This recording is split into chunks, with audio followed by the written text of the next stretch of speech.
ولا لا ما زيني كودو يا مترا شغازين لمن قبل قال لي عمر انتو قال لي إيريا يدوكو ولا لو بالرحمة دي فيسبوك رم بتسي أكمل أنا هم الجيفته بفسقلت تسني ديبسو يادي ولا لو عرب أمياوة نجرا بفورلوت نه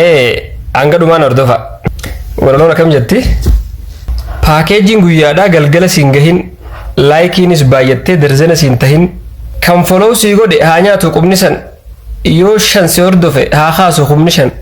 filmiin daawuloog goote vaayirasii haa taatu liqiin teelebirrii mataan si haa baatu tikeet sooftii isa fincaaniin haqadhu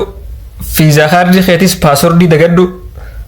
daataan 2G malee 4G si haa didu gurri hirfoona kee tokkichi haa citu silkii tee cufamte chaarjii kee haa fuudhan siimii liqii gubbatti kaardii si haa guutan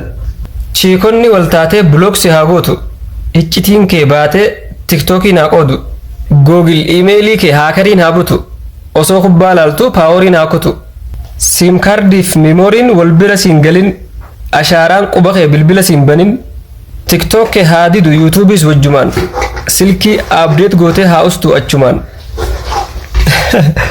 walaloo kana nama Khalid jedhamu bifa Facebookaatiin maxxansee nama jaba nuti qabnuudha interview irratti tana dura namaan kaaseedha inni Khalid Muummee jee maqaa salachira dubbadhee ture nama kana follow godhaa jajjabeessa jechoonni inni fayyadamu walaloonsa adda nama jabaadha cinaa dhaabbadhaa jajjabeessaa follow godhaa isinijaa walalichi kana ittiin bohaaraa hiriyoota keessaniif share godhaa galatooma